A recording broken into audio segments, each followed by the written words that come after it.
Hello and welcome to Salute in Conversation. I'm Carla Feuerstein and I'm here with Emma Ross, Stevie Cox and Iso, and we're going to have a little chat about women in the music industry and what it means to be a woman in the music industry for International Women's Day. So I think maybe we'll just start off with some introductions. I'll go first. I'm Carla. Just touched my mic. I'm a sound engineer. I work in different venues in Glasgow and beyond. And that is where you can find me. Do you want to go first? Yeah, sure. I'm Emma Ross. I am a graphic designer for electronic music in different nightclubs and festivals. I work with the likes of Sub Club and Fly events in Edinburgh. So we run Fly Open Air, Other Lands, and Fly Club. That's about it, really. Hi, I'm Stevie Cox and I am a DJ and I'm a resident for Sub Club in Glasgow. Hi, I'm Iso. I'm a freelance DJ. I'm a resident with Peach here in Glasgow and Radio Buena Vida and Clyde Built Radio.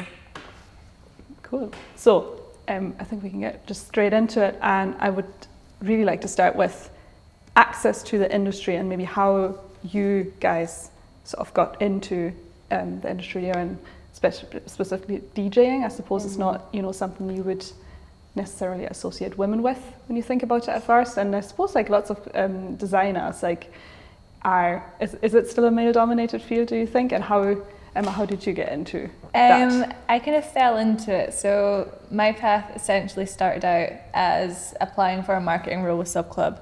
And I didn't get the job, but they kind of wanted me to be in the team nonetheless. And I kind of navigated becoming a designer from that. So I sort of taught myself how to use Photoshop and Illustrator and grew from there. But even from the get-go, walking in, I could tell it was like a male-dominated industry. Every other designer that I was sort of working in, like a collaboration with, was male. Just sort of was quite evident from the get-go. I was the only woman in the office pretty much. And yeah, it was quite populated. But I think now it's starting to like trickle the other way. And there is definitely more women stepping in, for sure. Did you have sort of, I know you said you were the only woman in the office, but did you have sort of a mentor, sort of someone to guide you along the way? Yeah, kind of. I guess I feel like I've had many mentors, but main one being the sort of like creative director of sorts, Katerina Bianchi, I think so you pronounce her last name. She sort of did all the main branding for Subculture, but she's also done like massive big industry things, like she's been working with Fly now for a while as well, and she branded Other Lands, and all of Fly's branding as well is all done by her. So I feel like a lot of my own designs sort of been taught through how she designs. So it's been nice to have like a woman representing, I guess, how I develop my work. Yeah. And then going off from there and learning my own design styles. And I don't know, at the same time, I also had my mentor at Sub Club. I sort of see him as a mentor who is a guy, but very sort of like open-minded. Stevie knows him, both of them, and he's been like such a great guide into navigating the industry, and has been like probably the perfect representation of how a guy should be operating in the scene. I can attest to that as well. Is that the right word? Attest? I can attest to that. Is that similar to your experience, Stevie? Like how you got into sort of the industry? Did you have someone sort of to invite you in, or did you have to like fight quite hard to get into DJing? No, to be honest, it just sort of happened quite naturally for me. Like I started DJing whilst I was at university, right? And I just got like regular gigs in Sheffield where I went to uni, and I started out, the first like genre I played out was drum and bass, which is actually, to be fair, like interesting comparing it, because I think the first time I played a festival abroad, I was one of like 3 or 4 women out of 150 names. But house and techno, like, well, quite a lot of the stuff that I like, the lineups that I'm on like for example, tomorrow night in London, there's like 3 women headliners and 1 man. So That's pretty cool. obviously that's not the same like scale as a festival, but drum and bass has got like a, you know, like much, it's got more to catch up on in terms of, can't speak tonight, in terms of like compared to house and techno, seems to be, you know, promoters in house and techno. Oh, it's complicated. Slightly more progressive. Yeah. But I think I actually had a really good chat with one of my friends about this. I think it partially comes down to education as well, and then obviously you've got like the element of class that needs to be considered as well, because drum and bass crowds are generally like more working class than like house and techno crowds. So there's a lot of like complicated, you know, factors at play and stuff as well. But house and techno is definitely more like balanced. I mean, in my experience of like what my job is like now compared to what it was when I started, like I'm surrounded by like women. That's great. Yeah, which is the best. That's really nice. And then what would you say for ISO4? You mentioned earlier that you do quite a lot of hip hop stuff. Yeah. What's it like in that genre, sort of? What's the... I mean, it's not the only thing I do. That's just one thing that I am also passionate about. But how I got into DJing was, honestly, I didn't really get into it thinking this is something I want to do as a job. I've always been into music. I've always been around music. So I just used to go to shows by myself and watch from the side. And I just started to learn, you know, just from watching, like the relationship between artists and DJing and how events are put on. And by going to these events, I started to meet a lot of people in the Glasgow music community. And luckily I just built relationships with them, but the DJing really had nothing to do with that. I just, when I left uni, I started teaching myself on my laptop. And then one of my good friends invited me to do radio on, what's the radio station at Glasgow Uni? Do you remember? I can't remember. And the worst for names of things. Sub-City. Yeah, that's it, Sub-City, yeah. So I got invited to do a show, so that kind of pushed me to make a set, you know, because I just released like something random on SoundCloud. And then they also put me on for my first gig, so it forced me to learn how to use CDJs, which I taught myself. I taught myself everything pretty much. They are a mystery to me still. I cannot work them despite supposedly having the background knowledge for them. I mean, it takes a while. It's obviously practice. But yeah, so I just started practicing, and then after I got a couple gigs, it just started to build up. And like I said, I just knew people. So people always kind of like had their eye on me and knew who I was, like at least with the people who are concerned with the kind of music that I started off with, which was more like hip hop. It's specifically with hip hop, yeah, it's definitely more male dominated. Yeah. It's getting better. It is definitely getting better. But yeah, I feel like not even just DJs, but like when people book artists, I feel like it's still very male dominated. They're, you know, I feel like the culture kind of provides to them more. And generally speaking, I feel like women are only recently starting to like emerge in hip hop. Like for years, like I would listen to so many artists, but it was very like, it was many like male artists. And then I only started hearing, you know, women, for example, like rapping properly without, you know, every time I would introduce myself to someone, they're like, oh, so do you sing? Because I'm nice. Yeah, and I'm like, not necessarily. Naturally, you must be the background singer. Exactly. So it's like, oh, so you sing, and it's like, I can, but that's not what I do. So yeah, it's getting better now. In the last like couple of years, there's definitely been more representation, but still, there's definitely a long way to go. So representation and like people's expectations of you when you come into these industries, I suppose, are really important to begin with, because it could really put you off, eh? I feel like it still does. Like, yeah. I don't know about your experiences, but I feel like people definitely undermine women until you prove yourself. Totally. And even just to prove yourself, like they need to be paying attention. So, you know, it's definitely an uncomfortable position to be in. And you feel like, not like the first to do something, but it's definitely a bit more like I don't have like a support system.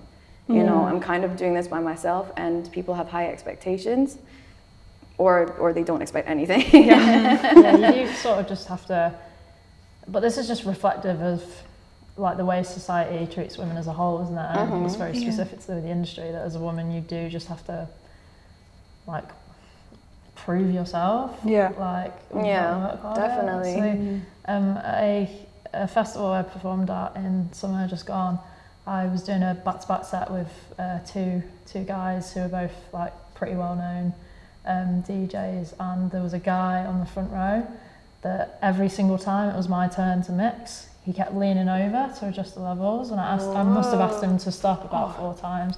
And I'm not really an angry person, but it was really annoying me. That is... Because it was every single time, and I'd be like, mate, like, what are you doing? And he'd carry on doing it, and I was like, I'm going to have to ask one of the boys to, you know, like, tell him to stop, and then I listened. So I got Liam, who's quite, you know, like, big in stature, and Liam was like, and then he was like, oh, sorry, mate. And I was like, I've just asked you that, like... Yeah, I've certainly had people at gigs either come up to me and be like, you know, that we can't really hear this and that, you know, that's not really loud enough. Like, right, okay, well, there we go. Or people come into venues and will talk to maybe the male lighting engineer about the sound stuff rather than me. And it took, and even though I would then answer the sound questions, it took the lighting engineer, the male lighting engineer going, you need to talk to her, like, that's not my area of expertise. And, you know, I think that's really important to have men, you know, men stand up for us, or like be, I guess, allies. Yeah. It's the big buzzword, isn't it? And I was wondering if you had any specific experiences where you found that a man, you know, knew how to react in these situations, and rather than undermine you further. Have you got any? Liam. Yeah, literally, Liam. Same guy that both me and Stevie have mentioned. I guess he was probably like my biggest champion when I first came into Sub Club, because he got hired for the job that I initially applied for. So we both walked into this new workplace being like, no idea what's going to happen next, basically. And he was able to sort of like acknowledge what I was good at and gave me the space to be able to like grow to my full potential. And he'll still give me like criticism, but obviously in a constructive way, but it's always from like a place where you know you can grow from it. And it's always approached from like a very just sort of like well-natured place, and it sort of like pushes you. And it's like, I think as someone who sort of was like teaching themselves all the ropes, it's so easy to get in your own head about like imposter syndrome and whether you're like actually good enough. But I've always felt like there's been that support like consistently, especially through my sort of like male colleagues, which has been like really positive. But yeah. It's funny that you're describing, you know, basically being treated as a normal professional rather than... Oh, wow, he's so nice. I know. Yeah. It's just, you know, it should just be the standard, but it's not.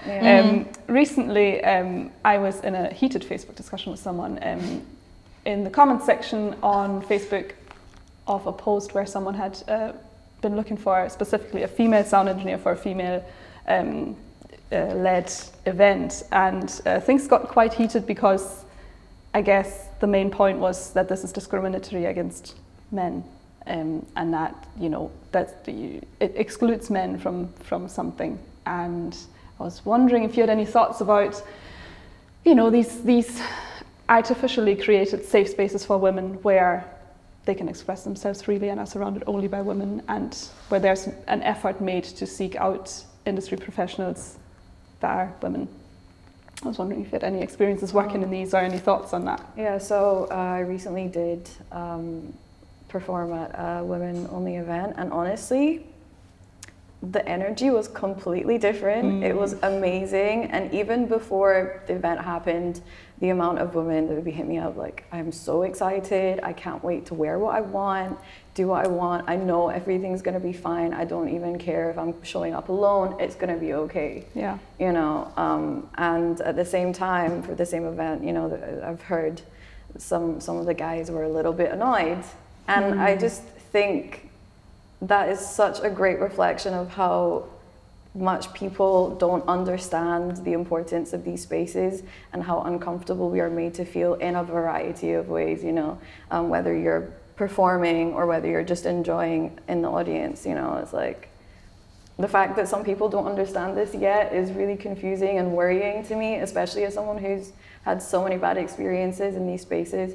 And honestly, I don't think anywhere really is a completely safe space.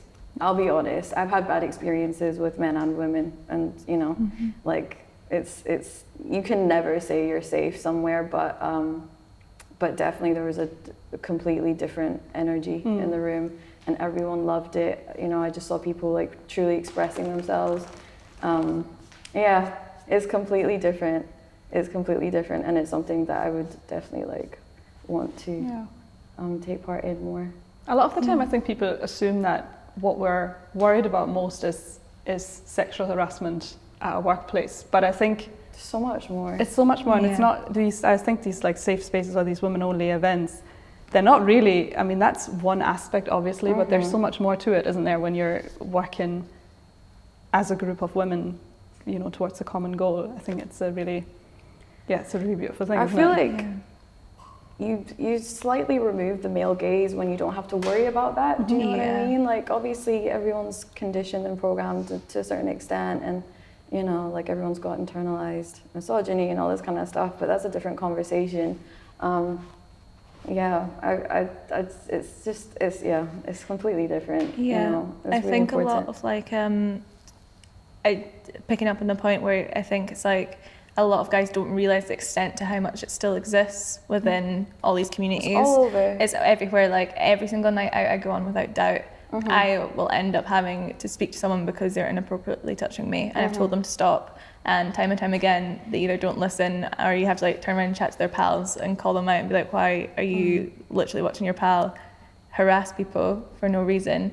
And when I've brought that up with like club managers or club owners, and they realise that that's still happening within their clubs, they're like acting like shocked. Like obviously, because like I think a lot of, especially like clubs are owned by men as well, so they don't understand the full depth of what's still going on. And I guess it sort of shows that like as a guy you won't probably understand it fully until you have like a team of people surrounding you who are off the representation, so that you can like incorporate changes that will benefit the wider community as a whole. I mean, how are you meant to go to someone and explain your issue if they can't even understand that they're, you know, that this could have happened, you know, like, and that's why I feel like women-led events or whatever it is really important, because you know you can have that conversation and it will just be understood, you know, you don't have to explain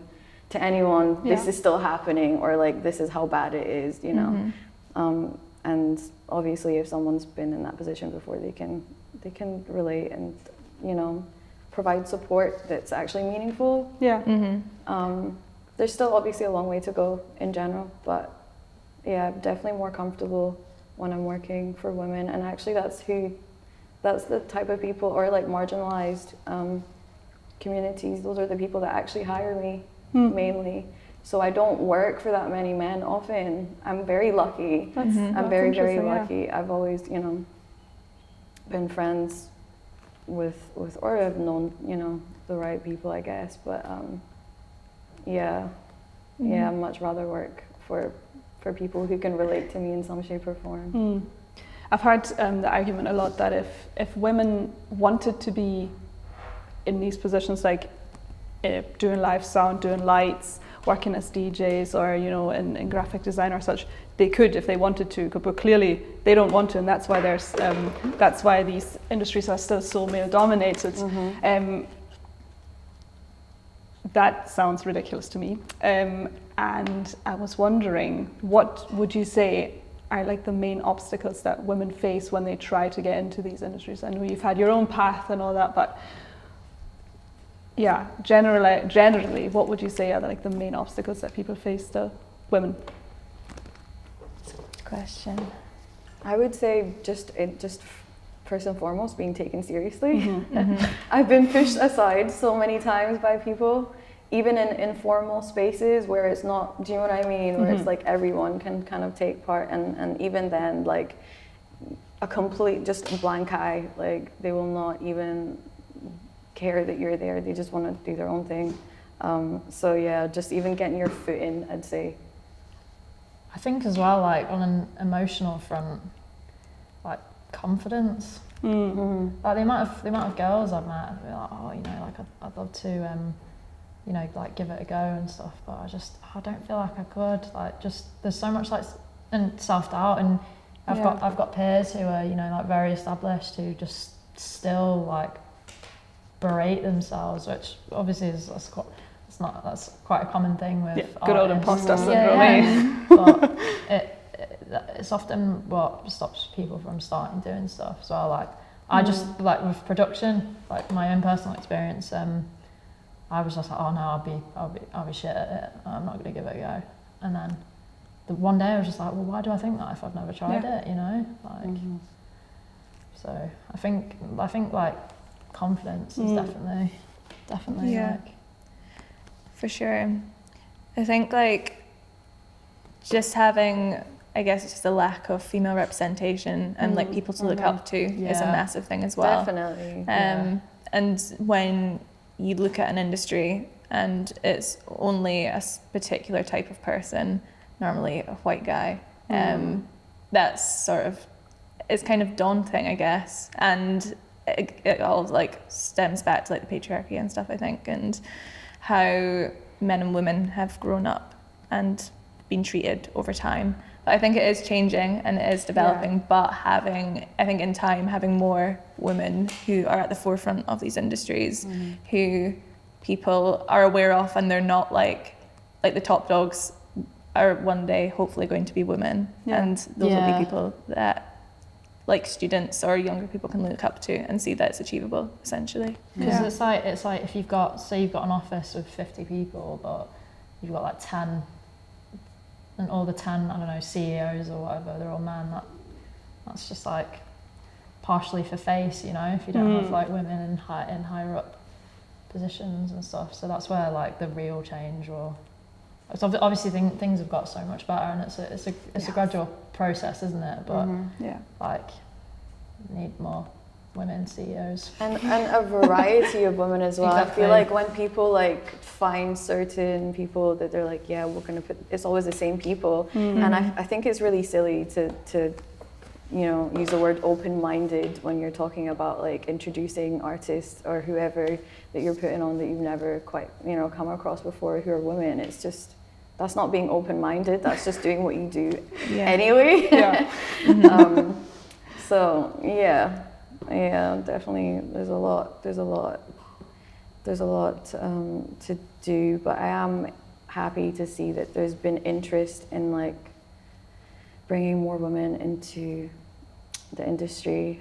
In saying that though, sometimes, you know, you don't, I don't know about you guys, but sometimes I do have a little bit of insecurity where I'm like, am I being asked to do this because they like my work, or because I'm like a token, you know, and then that makes you feel some type of way about your own like, whether you want to do it or not, but at the same time you don't want to self-sabotage. Yeah, exactly. Even if that's why you've been given the opportunity, like just go and smash it. No, definitely. I do feel agree. like that. I know what you mean. But you know, it's still. There's been so many times where people will like ask me to do something, and I'm like, I wonder if you've actually even listened to what I do. Yeah. You know, because sometimes it doesn't really add up. And I'm just like, okay. No, I know exactly what you mean. I think like, especially when I got into like designing posters for clubs in particular, pretty much every other club I looked at, their designers were male. And I think there was only one other female designer that was designing posters that I was aware of when I first got into it. And it was just, for the stage that I was at and the fact that I was like teaching myself how to design, I think a lot of it was like a confidence thing and probably like imposter syndrome, but it was like, is it again just like tokenizing and like ticking a box where it's like, okay, we've got like a girl designer, that's like a good thing. Yeah, like ticking a box. Yeah. So it's like a constant battle, I think, between the two. And I think over time, hopefully it will get to a point where we don't need to self-judge ourselves, because we all work hard to get to where we are, and we need to give ourselves credit. And I think a lot of the time we can sweep that under the rug. If anything, I feel like the lack of representation makes us like hyper critical of ourselves. You know, we're really hard on ourselves, whereas I've witnessed a lot of guys just like very go with the flow, you know. And like you were mentioning earlier, like women are kind of insecure about like, oh, I don't have the confidence. It shouldn't be this way at all, you know. We shouldn't feel so unwelcomed and so undermined in these spaces. Yeah. What, see if you had to justify to, I don't know, a group of men and narrow-minded people, like, why do there need to be more female DJs and more female graphic designers? I'm really interested to hear, Emma, what do you think a woman brings to you know, designing posters for club nights? Like, what's the perspective that you bring? That's good. I think, at least in my role now, though, that I'm making like posters for festivals and stuff, the first thing I notice is representation on lineups. And it's something that I always have to relay back to the booking team. It's something that like I'll be given a list of names to include on a poster, and it's like they're all sort of like the same, and it's just like a repeat, and it's always the same women as well that are on it. It's almost like sometimes they pick sort of like the key women who are good in the scene, and it's like a constant battle between like trying to get good representation, and then like obviously like there's still businesses, they need to sell tickets, and like trying to get names that will like pull in people into a crowd. And it's like such a strong like struggle and balance to try and like push more women forward and give them the chance to grow at the same pace as what like a guy would.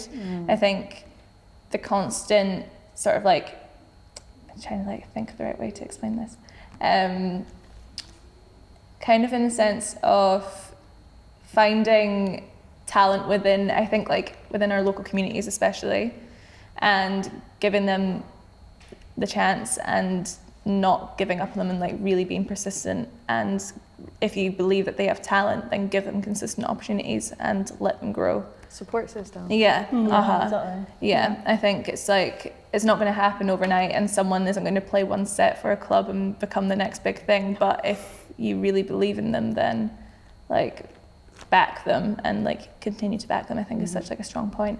And yeah, hopefully then we'll get to a point where it shouldn't be a case of like an effort to have to try and balance lineups 50-50, because we'll have a pool of talent at our disposal, which we always do. But yeah, it seems like particularly in like the kind of house and techno that lineups that I tend to be on, it's like there's a really well established like top tier of women, like, you know, you do like DJs like Nina Kravitz and stuff like that, and then you've got like you kind of like you've got a middle tier and then like a lower tier, like in terms of like the amount of people they pull in, for example, and like the fees that they get and stuff, because obviously fees are a reflection of the amount of tickets they can sell. But with women, there's kind of like not that strong of a middle tier, which is something I've discussed like with like many people quite a lot. I don't know why that is. I think it's just because, like, you know what you were saying about like businesses have to sell tickets and stuff. Then they'll be like, all right, okay, right. Oh, we need a woman on this poster. Who can we get? All right, let's get this big name, you know. And then so it's that middle section. I don't know if it's just like the nature of kind of like we're in this position where more women are starting to come into the scene a wee bit more, and we have the ones that have like already broken it to the top, like Nina Kravitz, Peggy Gou and all that. But we're still in a phase where like women need the time to like trickle up more, Yeah. almost into the middle for tier. sure. I mean, it's a lack of exposure, I Yeah. guess, and it's like the only way you're actually going to get over that is by exposing people to the other artists Totally, that are yeah. there, you know. And if that doesn't pull as many tickets the first couple times, so be it. There's a bigger picture. Yeah, totally. And obviously, like people, like it doesn't mean that women cannot have a high quality of work that should bring people in over time anyway. You know, so I feel like I feel like that's just a terrible excuse to just say like, oh well, we have to sell these tickets. You know, Yeah. You know, what are you actually trying to do? You know, do you understand like the people who you're working with? Or are you just trying to get a show over and done with, and out the way, and just okay, it was a success, you know, Yeah. for you and for your community of people. And, you know, we're underrepresented Yeah. everywhere. Yeah. It's interesting that you said, Stevie, that how there's like this pool of the small group of, you know, big female DJs that are often chosen for things, and that reminded me of you know, in general, how, you know, a few women who've done really well are often used as an example for, oh no, look, but look, it's fine, like, because Adele won like 3 Brits, but when you look at sort of the team behind, like, for example, Adele, her song of the year that she won and her album of the year that she won were mainly exclusively produced and promoted and sort of written even by men. So it's interesting that there are these sort of, it's horrible to call them that, like poster girls, I guess, for certain genres and instances, but behind the scenes, all the efforts are still being made by men, and it's predominantly male. It's predominantly men that sit in recording studios and production companies and all these spaces. So I was wondering if you had any experiences with these roles being taken up by women, like management roles, and how that makes a difference. For example, I think you, Stevie, you've got a female manager, don't you? Yeah, my agent Jo. Yeah, She's the best. she's the best. Yeah, she's great. Absolutely love working with her. Doesn't feel like a business relationship. Yeah. Like, I consider her like a good friend, which is important to me.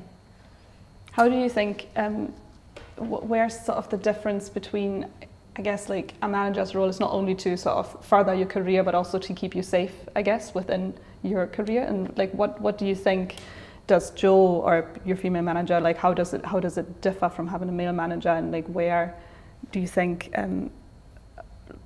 what's the advantage of having sort of a female manager? I guess, like, if I had to think of an advantage, I'd probably say that there will have been some experiences that she's been through that are similar to me, just because just because she's a woman as well.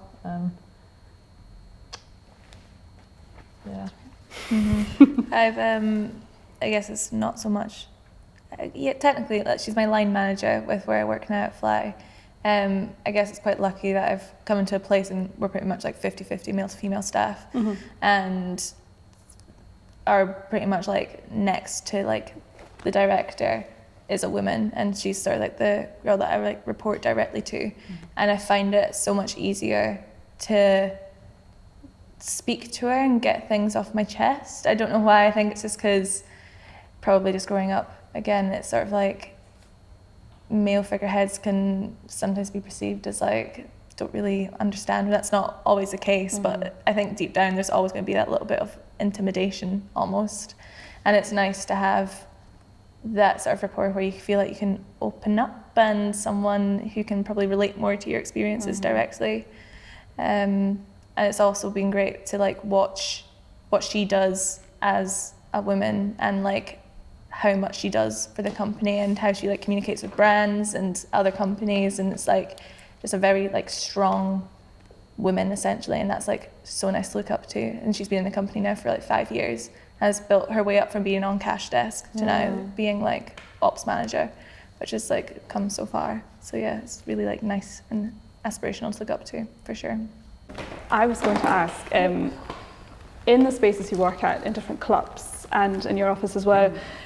What are currently what's sort of the safeguarding policy in these spaces, and do you feel that there is room for improvement still where you work? There's always room for improvement. Do I know what the next steps are? Not necessarily. You know, it's really hard to say when you're in these environments. Let's be honest. It's hard to control absolutely everything that goes on. Yeah, I would just say being able to like report to whoever has hired you and feel comfortable in doing so and being taken seriously and not taking it lightly as well. That's another issue. Is like, it's happened now. What's done is done. You know, it's a bigger problem, because I actually had to stop myself. I realized that I had so many bad experiences that I just started to shrug it off. And you know, I shouldn't be used to those things. So yeah, definitely just like speaking up about it. But I don't necessarily know what the next steps are. But like I said, I don't personally feel like anywhere is really truly a safe space. It isn't. I've been in places where, you know, it's been run by people that I trust, and someone who's even part of the organizer team will do something that I find inappropriate. And you know, it's kind of hard because I feel like, you know, as a woman, you're not really trained to react to certain situations. You're just there, and it's like, sometimes you're in shock. You're like, did this happen? Do I need to make a big deal out of it? You know, like, can I just shrug it off? Is it worth it? Is there going to be a fight? You know, it's a lot to think about. Most of the time, you're like, whatever, I'm just going to get on with it.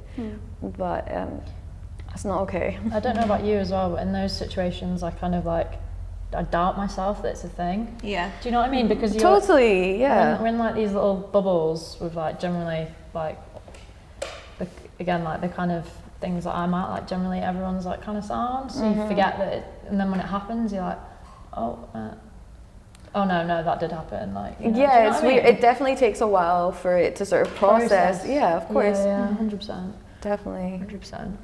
And do you think there are routes that you can go with, like for example in terms of reporting it? Do you think in general there is that sort of system in place that you have someone to go to who can help? I think it's quite I think it differs from each person, to be honest. Yeah, definitely. I think it's all down to whether you as a person feel like whether it's like a confidence thing, or if you feel like, I know for like years when I was first going into clubbing, I would never go to a bouncer if someone was harassing me, because I felt like I was the one causing an issue. And it took a long time for me to realise that these bouncers are hired to keep us safe and to make sure that we're comfortable. And I sometimes think that like people like bouncers can be perceived as being sort of like scary, intimidating, when in fact clubs should be hiring people that make the punters feel like they have a place to go to and that they can rely on them if they are feeling unsafe in any way, whether that is because they're unwell, whether they're being harassed.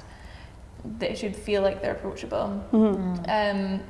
And hopefully we're starting to get to a place where women do feel like they can go and open up to either organisers or bouncers or club staff and inform them if they're feeling unsafe. But I think it'll take a long time for us to get to that point. Yeah. There's that Ask Angela campaign now. That is the thing that was making really the good rounds. Yeah. I feel like for me as a freelance, I don't know if you feel the same way. I do feel in general taken care of and kept safe from, I guess, like the punters at gigs, because if there's someone acting up, I feel like I can go to security. What's a lot more, I guess, troubling to me is that when I have an issue with someone who hired me or a member of staff or something like that, I feel like there isn't really sort of the same, I guess there's no HR department for freelancers. There's no solution. There's no solution there. Yeah. So for me, like the option is, well, either I go back and feel uncomfortable, I go back working there and I'm like always on guard, or I don't go back working there and it will result in a loss of income for me. Yeah. So I guess like for me, I would really like to see some sort of structure in place that would help with that, but I can't think of how that would be done. Yeah. But I guess that's an issue, is that women when they find themselves, or when we are put in these situations, we don't find ourselves in those, we are put in these situations. Often it does result in loss of work or income for us if we choose to avoid the situation further, and I think that's really sad. Yeah. Sorry, how are we doing for time? 15 minutes, oh perfect. I suppose a nice thing to talk about would be, like, what do you think has changed over the last, say, 5 years that you've been working, and where, specifically, what would you like to see for the future? Where would you like to see the industry going? I know for, like, I've only been in the industry for 3 years, so I can only speak for that, but I think from my point of view, just having more women creatives within these teams. I know I'm in like a position now where I can hire freelancers when I need the additional support, so I now go directly to like either like women or minority groups, and making sure that if we're choosing to work with people, that it's something that's going to like be a better contribution to the wider community, essentially, and getting more women involved in the scene and giving them their foot in the door and the chance to show that they are talented and they deserve their chance to grow at the same rate as everyone else. So it's a conscious effort that needs to be made. That's just it, isn't it? You as someone with the hiring power, you need to go and seek out the women. They're not just going to magically appear. You can't be lazy. Let's be honest. You cannot be lazy. You have to do a little bit of research because women aren't on the forefront. Exactly. Every single email I get in my inbox of people approaching me as a guy, I never have women going into my inbox being like, this is my photography portfolio, this is my videography portfolio. And that in that sense as well, it makes it easier as like someone who's hiring to just choose someone that's emailed you because they've gone to the effort. But you have to make that conscious reminder that you have to search, and if you want to see true change, then you need to put in the effort and make the change yourself. On both sides, I guess. Like, people need to hire more women, but at the same time, women coming into these industries, they need to, well, put in the work and make themselves known. Hey, unfortunately, no. Yeah. What are some changes that you would like to see, sort of, in the clubbing industry, in the clubs and places that you work at? Some changes? Yeah. Oh. It's really difficult to say, there's more than one problem here. we need multiple solutions, but I would just from experience, I would say like more of these women-led events, just things that prioritize women and our comfortability and safety, and just the art we have, the talent we have to provide, is definitely the best for me personally. But I also understand how like we need to just feel safe with everyone. So I would just say an increase in women in higher positions would definitely help for someone like myself. It gives me someone to look up to, someone to speak to. It's easy to speak to them. I feel like I can relate to them, because we are a minority within this industry at the moment, which doesn't reflect, Sausage fest. It is. And they love it. Isn't it? They love it. They do love it. They like it that way, Yeah. Yeah, I don't know. I feel like people don't realize that just like for the audience, the environment would be so much better if everyone felt comfortable. Like, like even just myself being in the audience and speaking to so many women, they don't really fully let themselves enjoy themselves how they would, because they feel uncomfortable by the people in these spaces. And I feel like we need to be a bit more careful about who we let in, or like who we let stay in those environments if they've made people uncomfortable. Like how far is too far? Do you ban them from the venue? Do you ban them from the event? How far do we go? Do you think at the moment maybe the rules around that aren't quite strict enough? Do you think like sometimes venues are still a little bit too lenient with certain behaviour? I've had more bad experiences at certain venues compared to others. I don't know if that's just a coincidence and it's just the crowd that shows up for a specific event. Like I said, I do loads of different styles of music, so it's hard for me to really differentiate why, but yeah, it's, you know, because most people are freelance or they're, you know, it's not like a set, at least the environments I'm in, it's not like a set club and set DJs and whatever. So it's hard to really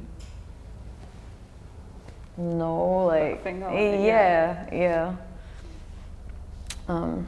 That's about all I have to say, I think. I think it's a lot of like men acknowledging the issue as well and taking it seriously and being persistent within it as well, like whether that's holding their friends accountable in like club situations especially, and it's like an active conversation, because I find that it's not until something bad happens and everyone speaks up about it and then it just gets kind of pushed aside until the next big event and then everyone remembers again, oh, it's still bad.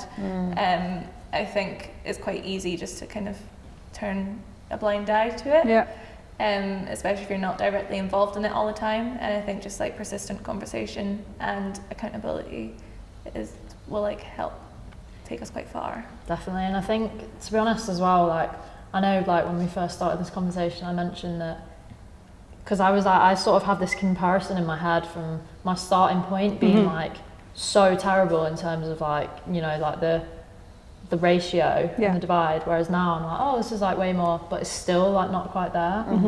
And I've just completely forgot what I was going to say. Why did I start saying that? There's a reason. Wait, come back. Well, I guess I'll just talk until you remember. What I just picked up on there is that we do need men on our side, and it's certainly not a us versus them thing. Yeah, totally. Unless it's the bad men, we are against them. However, I think it's important that you need to sort of be aware of your friends. I think if you have someone in your life, like a pal, who's, you know, your acquaintances who are prone to inappropriate behavior, deep down you already know. So I think what I would love to see is more men, you know, calling out their friends and stopping inappropriate behavior in its tracks.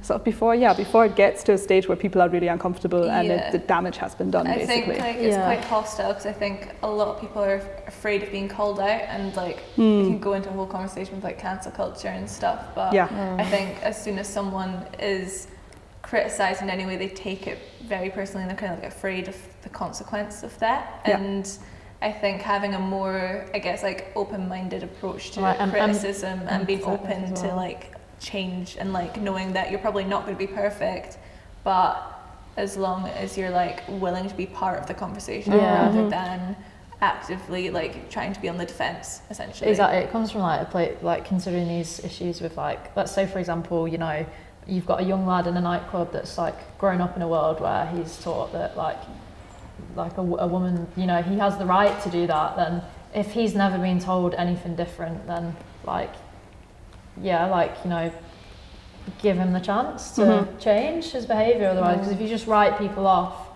then how does anything ever change in the long run, you know? And I wonder if they are actually having conversations about this. Okay, we as women are having conversations. Are men having these conversations? I would love to know. Yes. You know what I mean? And when they do, what are they talking about? To be a fly on the wall in a locker room, I guess. I feel like, I don't know, this might be an assumption, but I feel like some people might know that their own behaviour is problematic and they don't want to face that, you know, and because they are the majority at the moment, it's easy for all of them to kind of be like, it's okay. It's fine. It's like, fine, I didn't see that, you didn't see that, it's whatever, it's okay, you know? It's not. It's not, and it makes it harder for people like us to exist in these spaces comfortably or at all. It's an ego thing, isn't it? When you can't like, if you can't look at something you've done and be like, okay, that was wrong, how can I learn from that? It's like, oh no, I didn't do anything. Like, it's like, I remembered what I was going to say. Oh, great, please. Thanks, brain.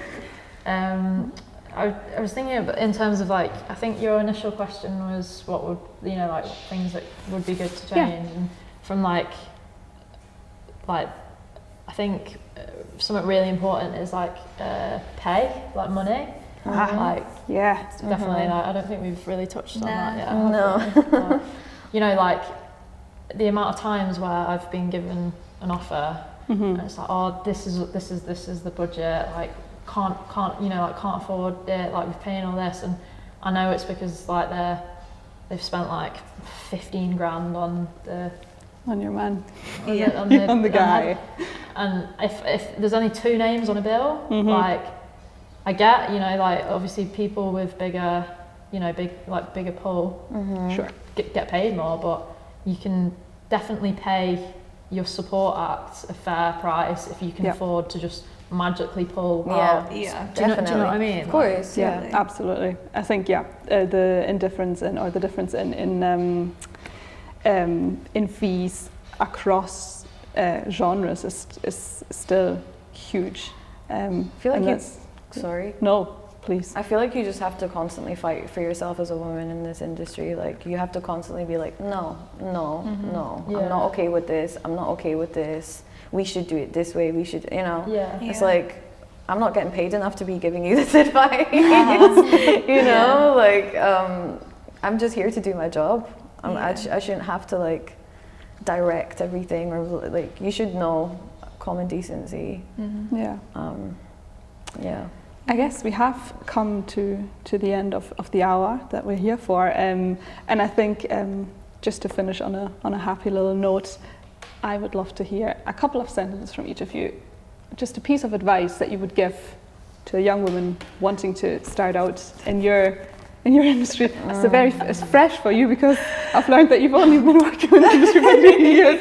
So just to your 3 years younger self, what advice would you give? Probably just like always know your worth, and have confidence in yourself and your ideas, and don't let your voice be swamped out, essentially. Like if you have a thought, an idea, don't be afraid to push it forward, because it all matters, and you can make a really positive, wider contribution if you just have that self-belief, basically.